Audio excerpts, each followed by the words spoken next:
Certo, pessoal? Feliz quinta-feira. Eu prometi a vocês que hoje iríamos discutir o Edifício 7, o 11 de setembro, muitas coisas que nos dizem que nunca devemos esquecer. Mas quero dizer, eu tenho uma teoria. Acho que, na verdade, há muitas coisas que supostamente nunca devemos lembrar. Quero dizer, agora já sabemos como isso funciona. Estamos todos meio que caindo juntos na toca do coelho, percebendo que muitas coisas que achávamos que eram verdade, na verdade, não são. E que, na realidade, algumas pessoas estiveram envolvidas em criar eventos de psicose em massa, coisas tão traumatizantes para o público que modificam completamente o nosso comportamento humano. E que evento maior, e claro, estou falando de mim mesma na época. Eu sou millennial. Acho que eu estava na 6ª série. Que evento maior você tem na sua memória do que o 11 de setembro? Você sabe exatamente onde estava. E pode ser que algumas coisas talvez você fosse muito jovem, que deveriam ter te parecido estranhas na época, mas que com certeza vão te parecer estranhas agora. E nós vamos falar sobre essas coisas. Vou te dar 5 coisas que você definitivamente nunca deveria esquecer sobre o 11 de setembro. É isso que vai acontecer com Candace.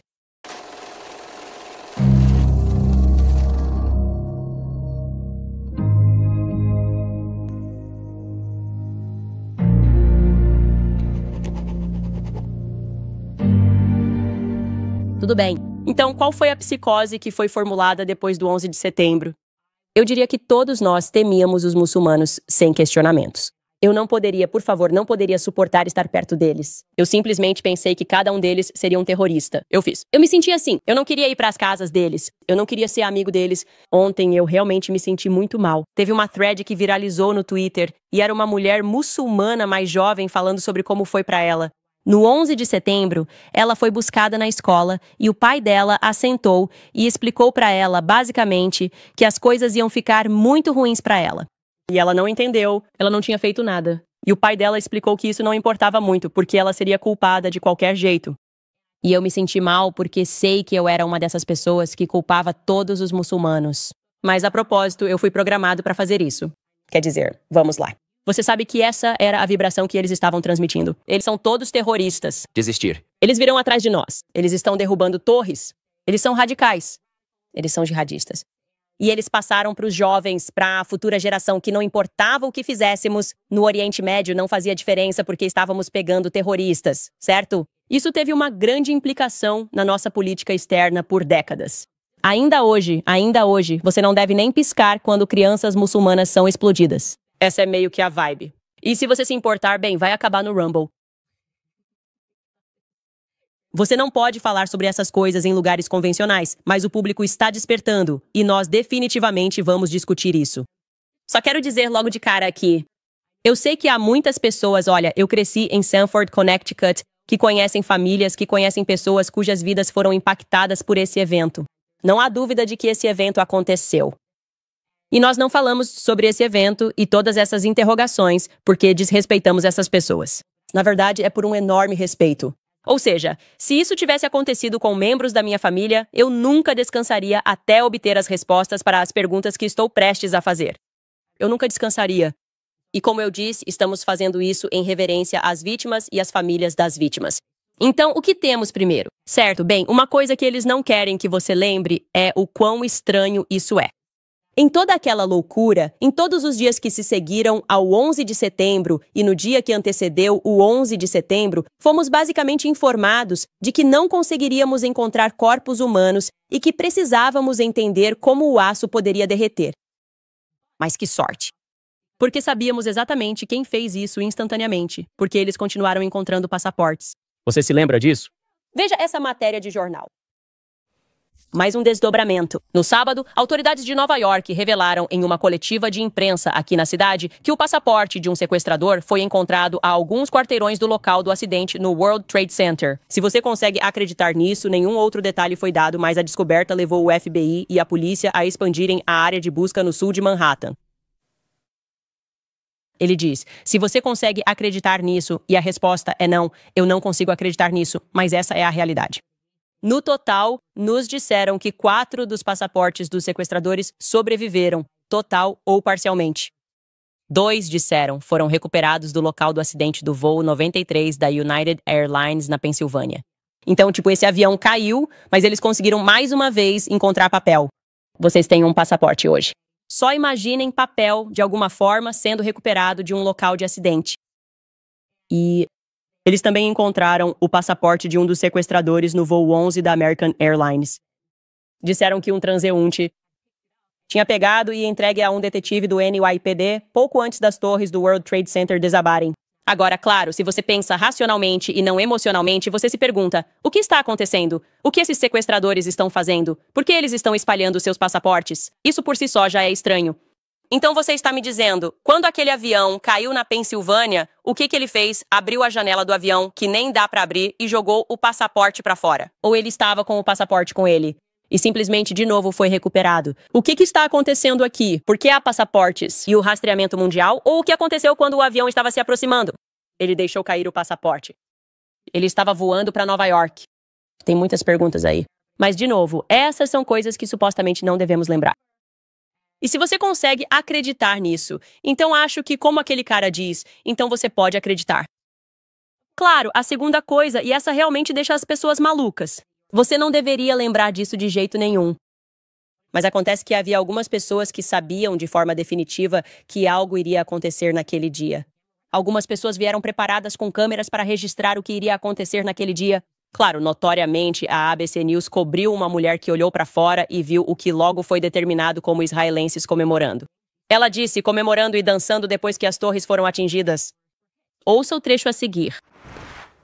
Nos dias após os ataques de setembro, surgiram inúmeros rumores sobre coincidências estranhas envolvendo os acontecimentos. Uma reportagem sobre um grupo de homens do Oriente Médio avistados na manhã de 11 de setembro, estacionados do outro lado do rio em relação à cidade de Nova York, nunca desapareceu. A investigação sobre a presença deles levantou questões sobre se Israel estava conduzindo espionagem em solo norte-americano. Agora estamos acompanhados por John Miller, da ABC, com uma reportagem exclusiva nesta noite. É isso mesmo, Elizabeth. Este é um caso que levou o FBI e a CIA mais de 2 meses para resolver, enquanto 5 israelenses aguardavam na prisão. Tudo começou quando esta mulher assistia às torres gêmeas queimando de seu apartamento em Nova Jersey. Ela percebeu 3 homens em cima de uma van, posando para fotos com as torres queimando ao fundo. E eu pude ver que eles estavam, felizes. Sabe, eles não pareciam chocados pra mim. Sabe, eles não pareciam chocados. Achei isso muito estranho. A testemunha chamou a polícia, que parou a van horas depois e prendeu 5 homens. Todos os 5, ao que parece, eram israelenses. Eles foram entregues ao FBI. Fontes disseram à ABC News que, durante uma verificação nos bancos de dados de segurança nacional, alguns dos homens estavam listados como tendo conexões com a inteligência israelense. No FBI, isso acendeu o sinal de alerta. O FBI precisava de respostas para 3 perguntas importantes. Quem eram esses homens? O que os levou àquele estacionamento na manhã de 11 de setembro? E se eles tinham algum conhecimento prévio do que iria acontecer naquele dia? Os homens disseram que estavam apenas tirando fotos naquele momento. Eles disseram que trabalhavam para uma empresa chamada Urban Moving. O FBI obteve um mandado de busca para os escritórios da empresa.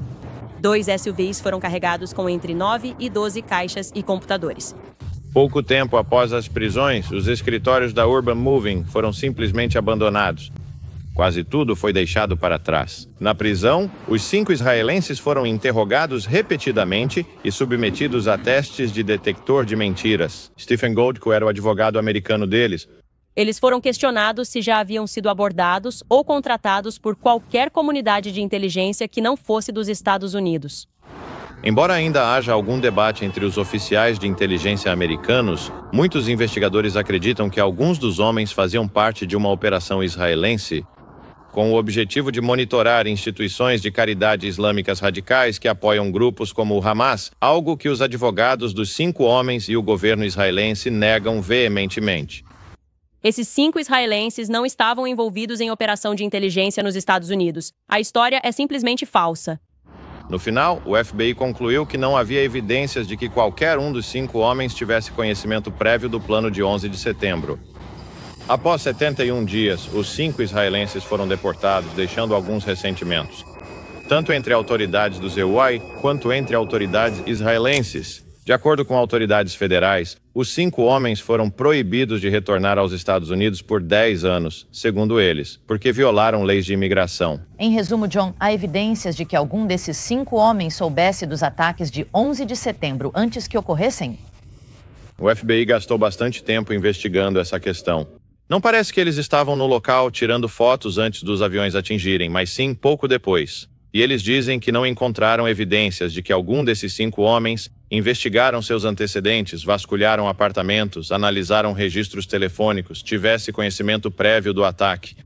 E embora o FBI ou certas fontes acreditem que eles eram da inteligência israelense, não acreditam que os EUA fossem um alvo e sim que estavam investigando grupos muçulmanos? Eles acreditam que, se isso foi uma operação de inteligência de Israel, o foco era nos grupos islâmicos. E em instituições de caridade que arrecadam dinheiro para grupos que são considerados pelos EUA, pela polícia e por outros como grupos terroristas. Vale notar que, após o 11 de setembro, os EUA agiram contra muitos desses grupos com denúncias, prisões, operações em suas sedes, algo que não havia acontecido antes.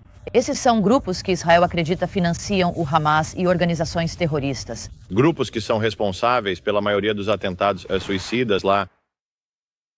O que posso dizer além de não comentar mais sobre isso? Sabe, estou apenas decepcionado que a ABC News tenha exibido um segmento tão antissemita sobre nosso amigo e aliado. Depois houve o caso estranho da Odigo. Você pode ter me ouvido falar sobre isso em um episódio anterior. Então, Odigo, e não sei se pronuncio corretamente, era um serviço de mensagens instantâneas, de propriedade e operada por Israel, com sede a apenas 2 quarteirões do World Trade Center. Agora, segundo o Haaretz, uma publicação israelense. Veja esta manchete, que foi publicada em 26 de setembro de 2021. Isso foi 15 dias após o ataque. 15 dias após o 11 de setembro, o Haaretz afirma que funcionários da Odigo foram avisados sobre os ataques. Não sou eu quem está dizendo isso. É uma publicação israelense que está dizendo isso, e eu vou ler este artigo literalmente. Diz o seguinte: Odigo, o serviço de mensagens instantâneas, afirma que 2 de seus funcionários receberam mensagens 2 horas antes do ataque às Torres Gêmeas em 11 de setembro, prevendo que o ataque aconteceria. E a empresa tem cooperado com as autoridades israelenses e americanas, incluindo o FBI, na tentativa de encontrar o remetente original da mensagem que previu o ataque. Sério, do que diabos estamos falando aqui? Depois disso, e isso foi cerca de 2 semanas depois do 11 de setembro, o vice-presidente da Odegaard, um homem chamado Alex Diamandis, disse que as mensagens lhe diziam que algo grande iria acontecer em um certo período de tempo. E assim foi. Quase, ao minuto. Essa é uma citação direta do vice-presidente de Otago.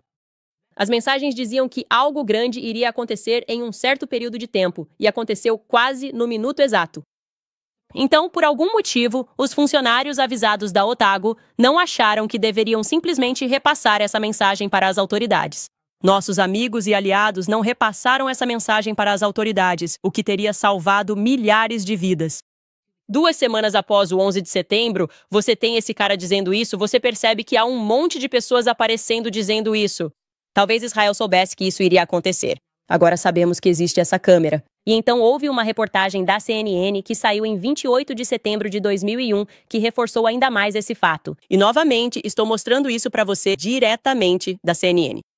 Diz, abre aspas, o FBI está investigando se um aviso enviado a funcionários de uma empresa de mensagens instantâneas menos de 2 horas antes de o avião colidir com o World Trade Center estava conectado aos ataques, confirmou um executivo da empresa na sexta-feira.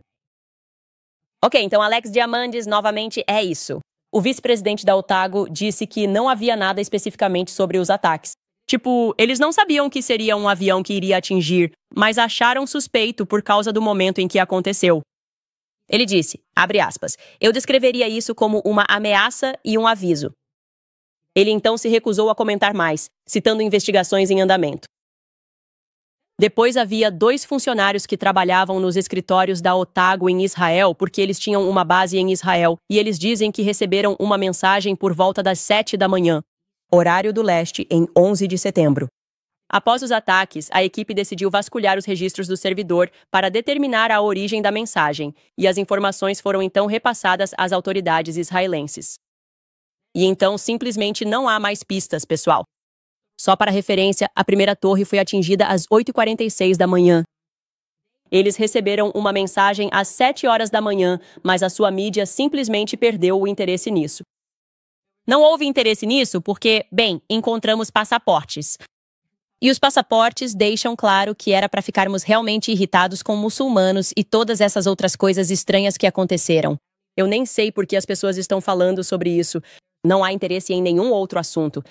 Agora deixe-me mostrar isso para vocês. Este é um título do Jerusalém Post. Jerusalém Post, aliás, é sediado em Jerusalém, caso isso não esteja óbvio.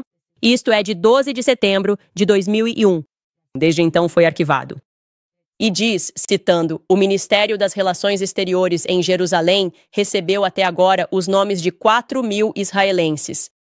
Acredita-se que estava na área do World Trade Center e do Pentágono no momento do ataque.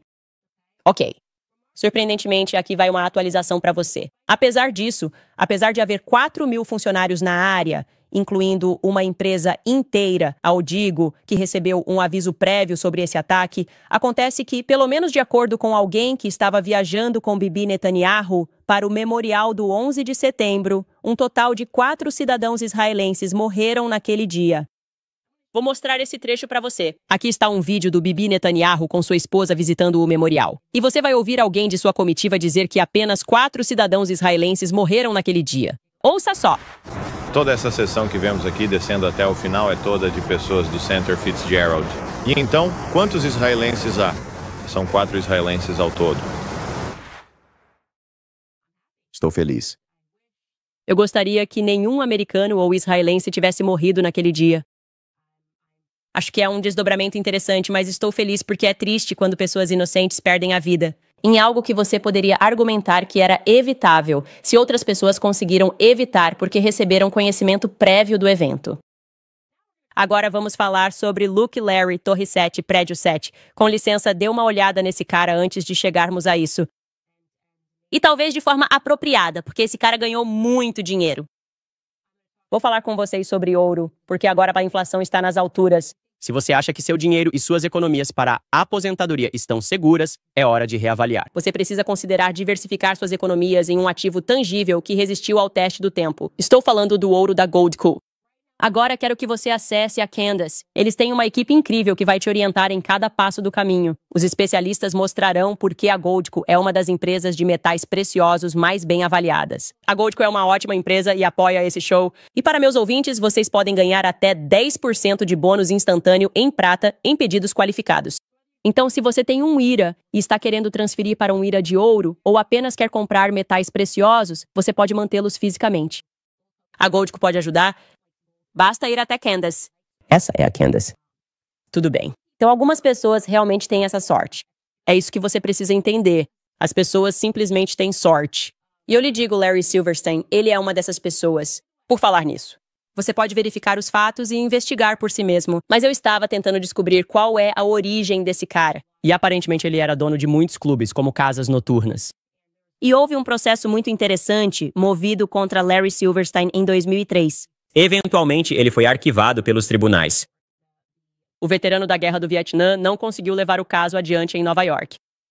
Mas ele alegava que Larry Silverstein, Bill Clinton e outros políticos estavam envolvidos em tentar intencionalmente inundar os Estados Unidos com heroína. Muito interessante. Mas deixe isso de lado, porque não importa, já que Larry Silverstein não é conhecido por nada disso hoje em dia. Na verdade, ele é conhecido como alguém que deveria jogar na loteria todos os dias. Agora, ele é reconhecido como um proeminente incorporador imobiliário do estado de Nova York. Devo mencionar aqui que ele é amigo pessoal de Bibi Netanyahu, cujo nome continua aparecendo. O tempo todo estou te dizendo. Uma pessoa muito bem conectada. Este é Silverstein, conectado a políticos israelenses. Ele é extremamente leal a Israel, também amigo de outros primeiros ministros, como Ehud Barak. Bem, adivinha só? Ele conseguiu o contrato de arrendamento das Torres Gêmeas apenas 6 semanas antes do 11 de setembro. Ele fez um seguro que felizmente incluía cobertura para atos de terrorismo. Tão sortudo que incluía cobertura para atos de terrorismo, de modo que, quando chegou a hora de receber, Silverstein alegou que houve 2 incidentes de terrorismo. Já que 2 prédios foram atingidos por aviões, isso permitiu que ele buscasse uma indenização em dobro. Então ele recebeu 4,5 bilhões de dólares do seguro das torres, nas quais havia investido apenas 6 semanas antes. Quero dizer, fiquei bastante chocado quando pesquisei sobre isso. Eu conferi, pensei, não é possível. Não há como desmentir isso. Isso é um fato absoluto. Agora dizem que isso não implica que ele tinha conhecimento prévio de que esse evento iria acontecer. Fazer um seguro é de fato algo normal. Para ser justo, é normal fazer um seguro se você vai assumir o arrendamento desses 2 prédios. Ele também tinha outros investidores que investiram com ele, e todos eles simplesmente tiveram uma sorte extrema. Estou falando de uma sorte absurda, porque além disso, Larry Silverstein era conhecido por passar todas as manhãs exatamente do mesmo jeito, em reuniões de café da manhã no World Trade Center. Isso segundo ele mesmo. Ele falou sobre isso em várias entrevistas, mas felizmente...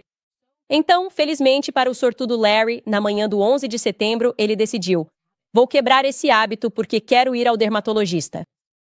E foi isso que aconteceu. Ele pulou sua reunião de café da manhã habitual para ir ao dermatologista, o que acabou salvando sua vida. E isso não é tudo. Larry também tem 2 filhos que também trabalhavam no World Trade Center e que também se atrasaram no 11 de setembro. Então, toda a família Silverstein sobreviveu e, portanto, pôde continuar viva. Quando eles receberam aquele dinheiro do seguro pelo ataque terrorista, felizmente, eles tinham incluído uma cláusula sobre isso no seguro. Então é isso, Larry sortudo. Quero dizer, o que vamos pensar sobre tudo isso? Muito disso foi esquecido com o tempo. Aliás, vídeo super estranho. Não sei se você já viu isso. Às vezes, quando você fala sobre Larry Silverstein, as pessoas dizem, puxe Larry.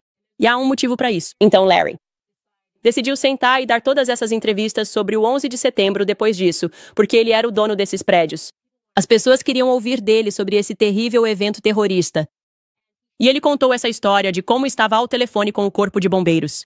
Porque, sabe, é realmente estranho se você examinar as imagens do colapso do edifício 7. Vocês já viram essas imagens?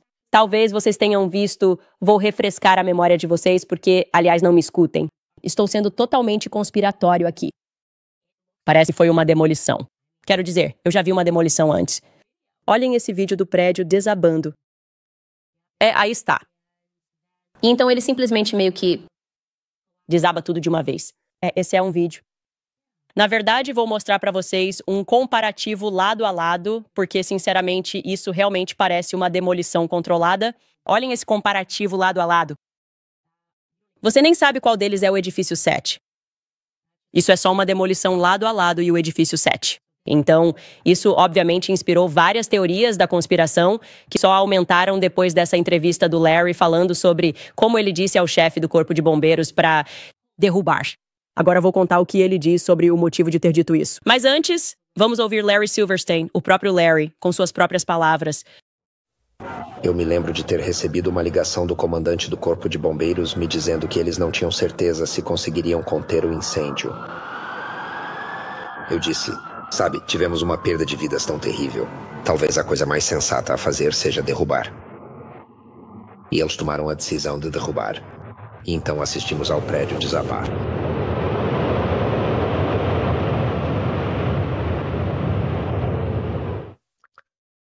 Isso é muito interessante. Muitas coisas interessantes. Então lá vou eu de novo com o bom senso.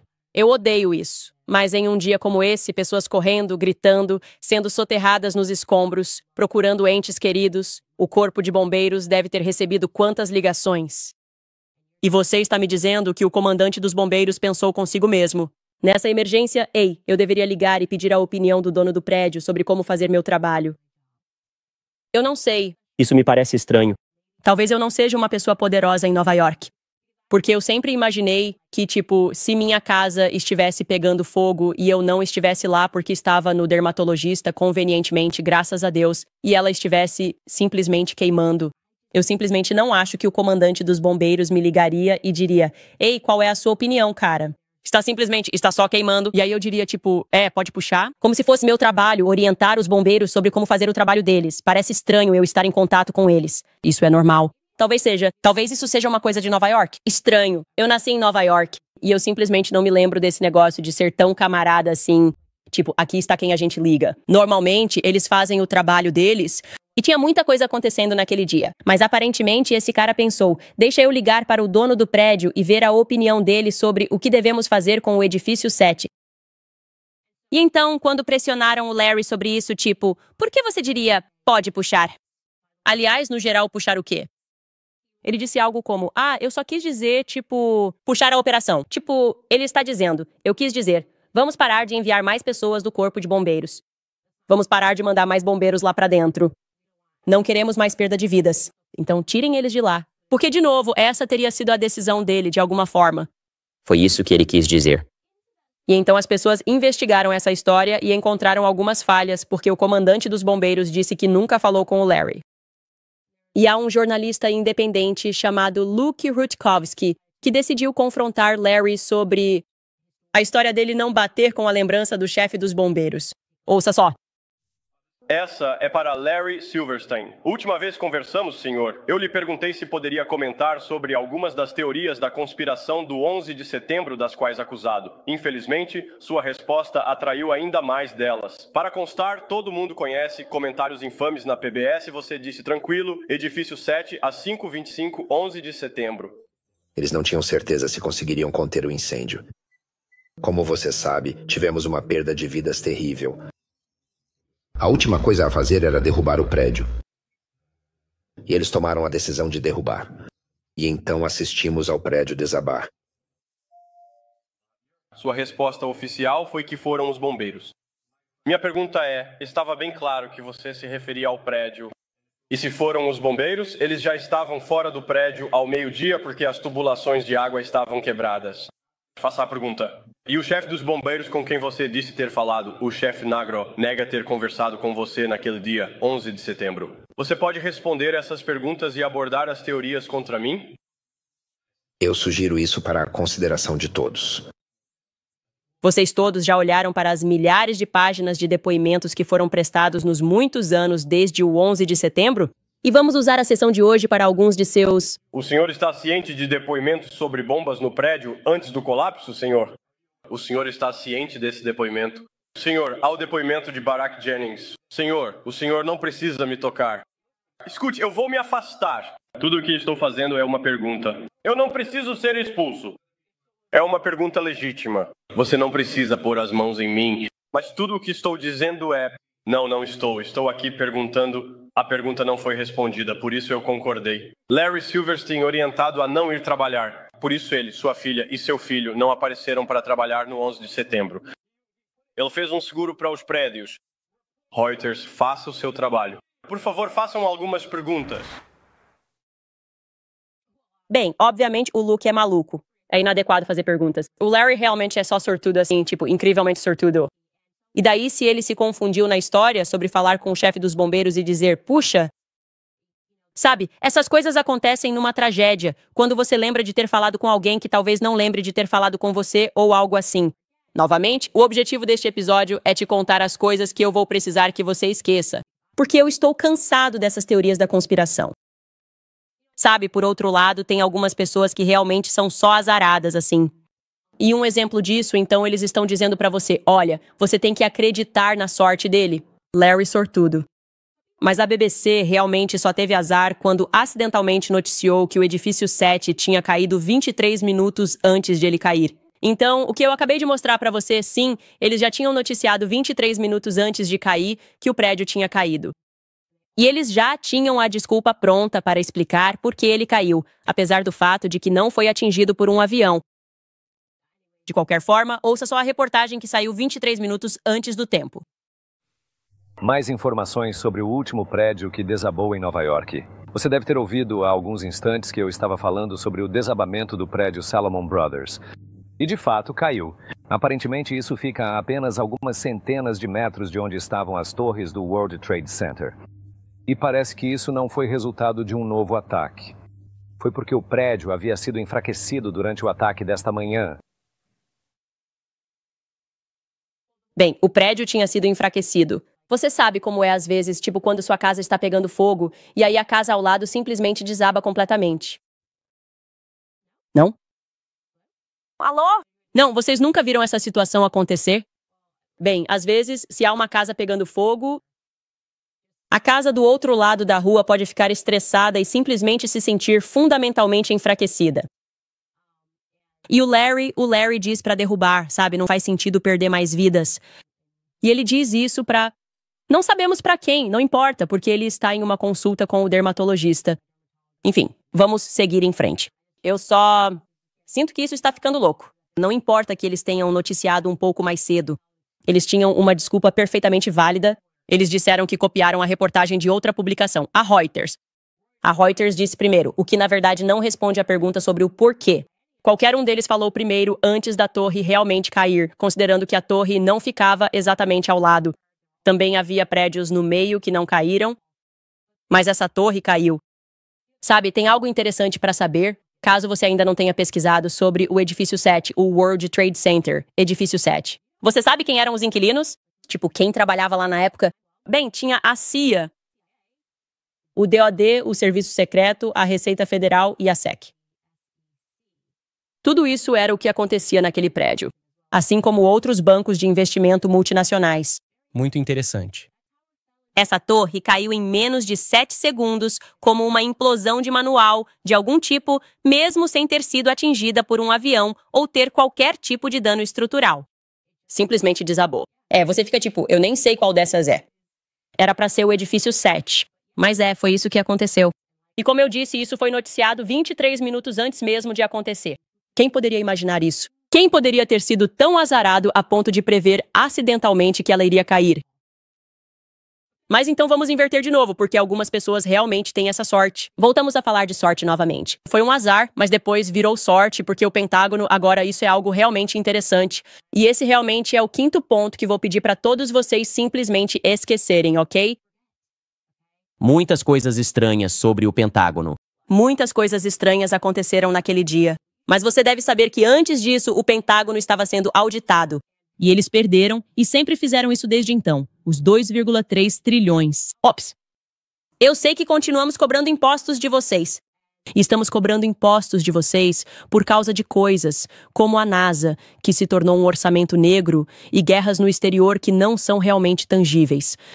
Mas então chega a hora da auditoria. Então, a forma como essa auditoria funciona é que o Departamento de Defesa, DoD, deveria auditar o Pentágono. Você está me acompanhando aqui. O escritório do DoD ficava no World Trade Center. E então eles estavam auditando no edifício 7. Para onde foram os 2,3 trilhões?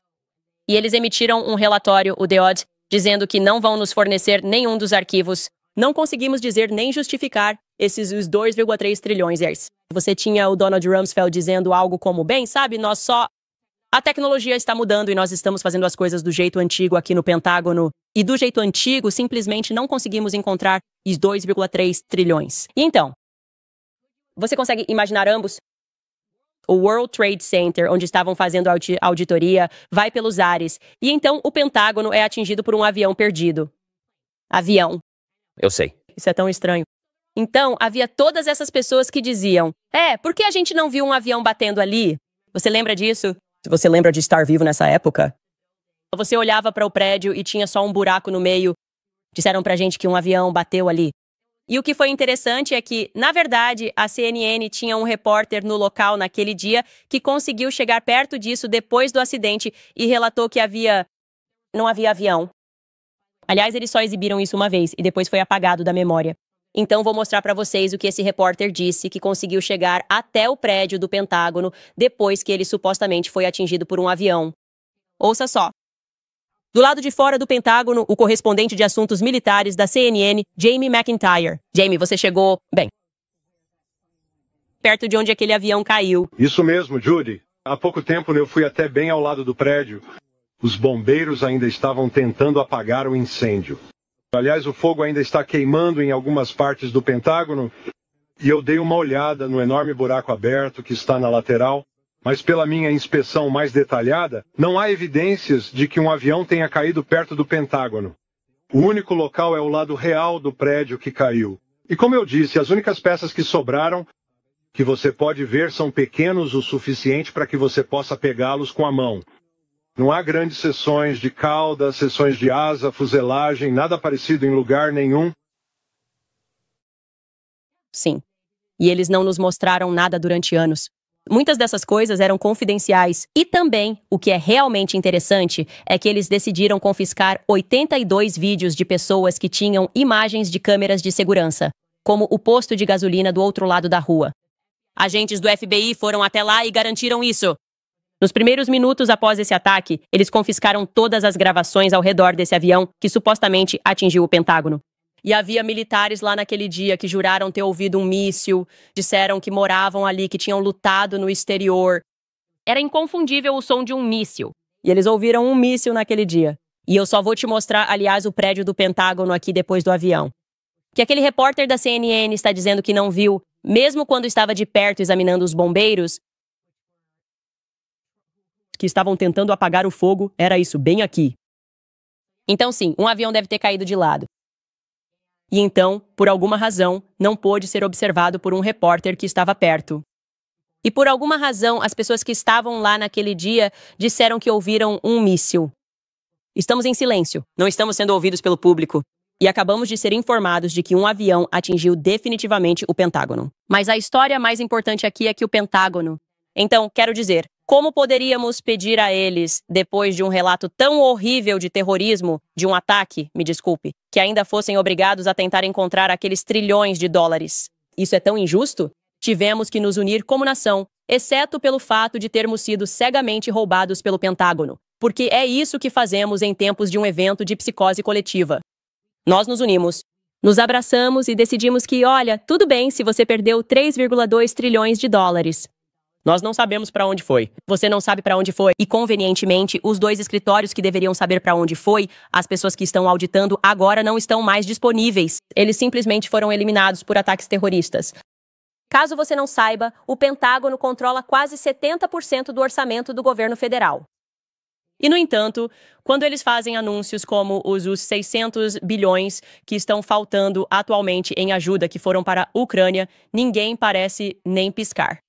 Sim, parece bastante óbvio que eles estão canalizando dinheiro através do Pentágono sem problemas. E quando você faz perguntas, bem, isso não é apropriado. Isso não é ser um americano patriota. Guerra, guerra, guerra. E, aliás, isso, de novo, foi obviamente o resultado final do 11 de setembro. Esqueça todos os furos. Esqueça todas as perguntas. Esqueça todos os teóricos da conspiração. Esqueça o fato de que o termo teórico da conspiração só entrou no vocabulário, só passou a fazer parte da consciência americana depois que JFK foi assassinado. E você sabe, muitos dos mesmos suspeitos estavam presentes no dia em que JFK foi assassinado também. Eu deveria fazer um episódio sobre todas as coisas estranhas e, da mesma forma, coisas que são classificadas e que nunca serão desclassificadas. Sobre o assassinato de JFK. Nós simplesmente temos esse hábito de esquece, só esquece. A questão é, odeie muçulmanos. Esse é o ponto. Essa é a lição. Essa é a formação da minha psicose. E se você algum dia se desviar disso e começar a se perguntar se é plausível ou não que seu governo possa ser tão mal a ponto de eles permitissem que esse evento acontecesse, que permitissem que cidadãos americanos fossem assassinados de forma impiedosa, porque havia um complexo militar industrial maior, incentivos que eles queriam alimentar para sustentar uma narrativa maior. E talvez fosse simplesmente uma incursão incessante no Oriente Médio. Se você algum dia tiver essa ideia, comece a pensar, ok, tudo bem. Não entramos então inexplicavelmente em guerra com o Iraque, apesar dos passaportes encontrados serem sauditas?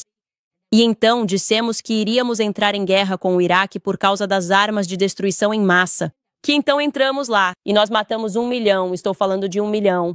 Iraquiano, civis, mulheres e crianças assassinados impiedosamente em busca de armas de destruição em massa que nunca foram encontradas. Se você começar a pensar sobre isso, você vai, espere, nós desistimos. Estávamos no Afeganistão. E tudo isso por causa da Arábia Saudita. E nunca invadimos a Arábia Saudita. E o que está acontecendo? Como tudo isso faz sentido? Se você começa a juntar tudo isso e chega a essa pergunta de, literalmente, o que diabos os Estados Unidos estão fazendo no Oriente Médio? Como uma guerra no Oriente Médio poderia, em algum momento, servir aos nossos interesses aqui do outro lado do mundo? Se você entende essa ideia e começa a se fazer essa pergunta, deixe-me lembrar que isso é perigoso. É uma pergunta perigosa para se fazer. É uma teoria da conspiração perigosa para se fazer. E só os teóricos da conspiração mais loucos voltariam e olhariam para as evidências e acreditariam nos próprios olhos. Você sabe, agora temos jornalistas e esses jornalistas estão na grande mídia e eles vão observar por você e vão te dizer o que pensar. Então, como eu disse, deixe isso de lado e apenas lembre-se das instruções. As instruções são para odiar muçulmanos, para nunca perguntar o que diabos estamos fazendo no Oriente Médio e por que não conseguimos parar. Para nunca perguntar qual país, que país é esse que está se beneficiando de tudo o que estamos fazendo no Oriente Médio. E você sabe, não acredite nos seus próprios olhos. Esse é sempre o ponto principal. Não acredite nos seus próprios olhos. Certo, pessoal? Antes de começar a ler alguns dos seus comentários, quero lembrar que estou sempre falando livremente. Estou sempre falando com sinceridade. E é por isso que adoro o fato de um dos patrocinadores deste programa ser a Pure Talk. É uma operadora de celular que uso, só cobra pelos dados que você quer. Por apenas $25, você tem ligações e mensagens ilimitadas, 5 GB de dados e hotspot móvel. Verizon, AT&T e T-Mobile querem que você acredite que precisa de dados ilimitados para cobrar caro de você. Mas a maioria de vocês compra muito mais dados do que jamais vai precisar. Sabia que pode fazer tudo isso com apenas 5 GB de dados? Você pode navegar na internet por 135 horas, ouvir 1000 músicas ou assistir a 10 horas de vídeos da Candace. Então, pare de pagar caro pelo seu plano e tenha cobertura 5G com a Pure Talk. Mudar é fácil. Não há contrato nem taxa de ativação e você ainda pode manter seu telefone e seu número. Então, acesse puretalk.com Owens. Mais uma vez, é puretalk.com Owens. E você ainda economiza 50% no seu primeiro mês com a Pure Talk. Certo, vamos ver o que está acontecendo na seção de comentários. Não é... Essa deve ser uma seção de comentários bem divertida. Certo, Satanás escreve, Candace começou. Eles estão banindo a igreja ortodoxa na Ucrânia. Para o meu grupo muçulmano, precisamos defender nossos irmãos e irmãs cristãos. Agora, mais do que nunca, unidos, somos fortes. Olha, eu tenho sido muito clara sobre o que está acontecendo lá. É uma limpeza étnica de cristãos. Eles estão recrutando cristãos para a linha de frente para morrerem de propósito. Eu acredito que Zelensky é um bolchevique. Vou dizer isso 1000 vezes até as pessoas começarem a entender que ele é um homem mau, muito mau, e está sendo apoiado pelo Ocidente. Eles sempre odiaram os cristãos. Se você começar a analisar os acontecimentos mundiais como uma guerra santa, tudo fará muito mais sentido. Tito escreve, continue falando a verdade. Você não pode ser parado. Você é o melhor. Muito obrigado, Tito. Mama Bear Stephen escreve, Deus te abençoe, Candace. Obrigada por defender a verdade. Eles tentaram esconder os fatos do 11 de setembro para sempre. A verdade vai aparecer. Olha, é assim que funciona. Eventualmente, toda a narrativa deles vai desmoronar, porque é assim que acontece com as mentiras. Mentiras, eventualmente, sempre desmoronam sob o próprio peso. Então eles podem se sair bem por um tempo. A mentira é mais rápida que a verdade, certo?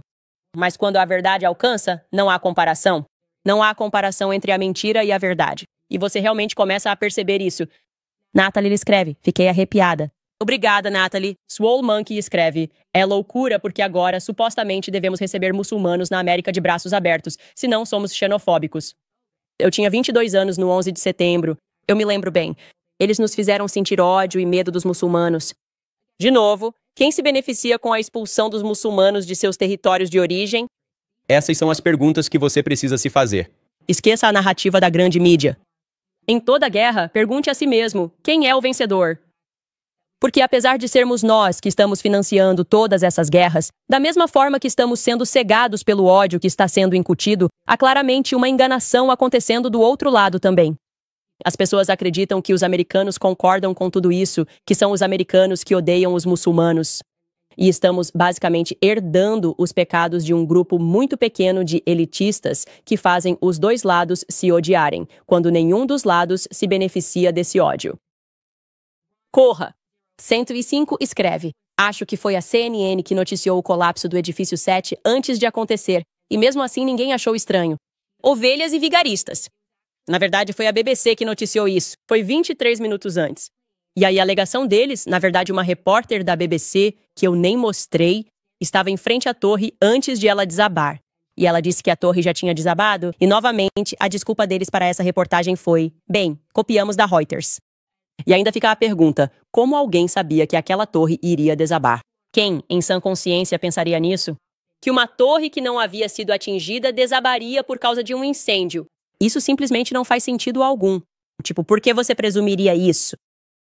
Mas, de novo, essa pessoa só teve azar, foi apenas um erro, e muitos outros erros desse tipo aconteceram. JH escreve, continue com o ótimo trabalho, Candace. Muito obrigada.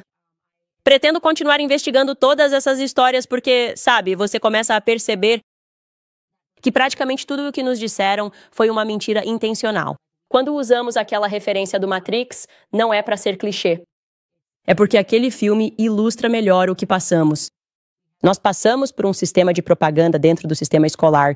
Temos um sistema de jornalistas Mockingbird que trabalham tanto para a esquerda quanto para a direita. Para fazer você pensar que esta é uma batalha entre esquerda e direita, não é. É uma batalha entre luz e trevas. É uma batalha entre você e sua família, o mal e o bem. E há pessoas boas na esquerda, há pessoas boas na direita, e nos distraímos lutando contra o inimigo errado, achando que é uns contra os outros. Enquanto eles querem que as pessoas acreditem que estão vencendo e que o que realmente importa é quem será o próximo político, isso não importa.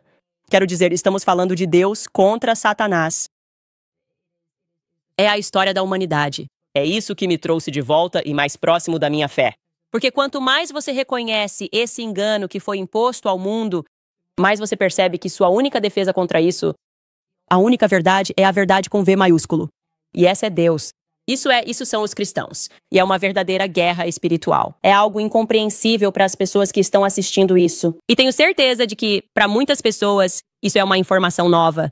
E você está pensando, é incompreensível que um governo possa estar envolvido em algo assim. Que eles poderiam impor esse tipo de mal aos próprios cidadãos. E eu estou dizendo a você, governos fazem isso em todo o mundo. E eles fazem isso em colaboração uns com os outros no Ocidente, eu realmente acredito nisso. Eles fazem isso para que possam criar eventos de psicose em massa para convencer o público a aceitar o próximo grande mal que eles vão impor. Você quer matar 1 milhão de civis iraquianos? Como você vai desumanizar os muçulmanos? Você precisa de um grande evento para isso. Você precisa de um grande evento. Caso contrário, a humanidade, em todos nós, a bondade, vai perguntar: o que há de errado com você? Você não tem o direito de matar 1 milhão de mulheres e crianças. Então o padrão nunca muda, certo? É sempre um evento terrorista, seguido da conclusão de que precisamos ir para a guerra. E é por isso que eu incentivo as pessoas a olharem para trás e verem quantas vezes isso aconteceu. Hoje mencionaram o JFK. Você pode querer pesquisar, basta procurar no Google, Operação Northwoods. Quando a CIA foi até o JFK e disse: "Ei, presidente, temos uma ideia. Queremos ir para a guerra com Cuba." Obviamente, assassinar um monte de cubanos não é algo com que o povo americano ficaria de acordo, porque eles têm coração. Então, que tal executarmos um ataque terrorista? Talvez a gente derrube um prédio. Talvez derrotemos um EUA, operadora. E nós culpamos os cubanos, mas fazemos isso com nosso próprio povo? E se matarmos nossos próprios cidadãos em Nova York? Ou se matarmos nossos próprios cidadãos em Miami? Eu não estou sendo dramático aqui. Foi exatamente isso que aconteceu. A CIA veio para JFK com este plano de cometer um evento terrorista em solo americano para que pudéssemos entrar em guerra. E JFK, um homem católico, olhou para eles e disse: "Vocês estão loucos. Vocês são malucos. Vocês são insanos. Eu nunca vou aprovar que vocês matem civis para promover seus próprios interesses." E então a CIA deu sorte porque JFK foi assassinado. E aí eles puderam fazer o que quisessem, porque ele queria espalhar a CIA ao vento em 1 milhão de pedaços. Ele disse que eles eram corruptos. Isso é uma quadrilha. Isso não é um grupo de pessoas que serve aos interesses americanos. E então eles se livraram do JFK e em seu lugar foi instalado o LBJ, um dos mais, na verdade nem é um dos. Eu diria, na verdade, que o presidente mais maligno que já serviu aos Estados Unidos da América foi Lyndon Baines Johnson. Totalmente comunista, na minha opinião. E o que ele e Henry Kissinger fizeram, a quantidade de eventos de psicose em massa, o que fizeram no exterior, no Camboja, o que fizeram no exterior, no Vietnã, o que conseguiram realizar enquanto ele era presidente. Foi nesse momento que o povo americano foi traído, no dia em que JFK foi assassinado. E nunca conseguimos corrigir o rumo. Essa é a minha crença. Essa é a minha convicção total. Pode apostar nisso. Escrevam suas manchetes, jornalistas. Eu literalmente não me importo. Enfim, pessoal, já passamos do tempo aqui. Estou ansioso para ver o que vocês acham. Não deixem de compartilhar este episódio. Compartilhem em todos os lugares. Obviamente, estamos começando do zero aqui no Rumble, mas vamos reconstruir porque eles nunca vão mudar. O fato de que as pessoas estão buscando a verdade e sabem onde e quando podem ouvi-la, e que perdemos a fé em nossas instituições. E honestamente, deveríamos ter perdido essa fé muito antes. Vocês podem me encontrar no Locals, Se quiserem apoiar o programa, apoiar nossa independência, vocês também podem acessar clubecandace.com e garantir alguns produtos. Você pode adquirir um Stand-Us Cup. Você pode comprar um moletom que diz "A vida é dura". Compre um capacete. Existem várias maneiras de apoiar minha independência. E nós vamos continuar. Nós simplesmente vamos continuar. Há muitas coisas sobre as quais deveríamos estar fazendo perguntas. Compartilhe este episódio. E muito obrigada a todos vocês. Nos vemos amanhã. Hoje é sexta-feira. Até lá.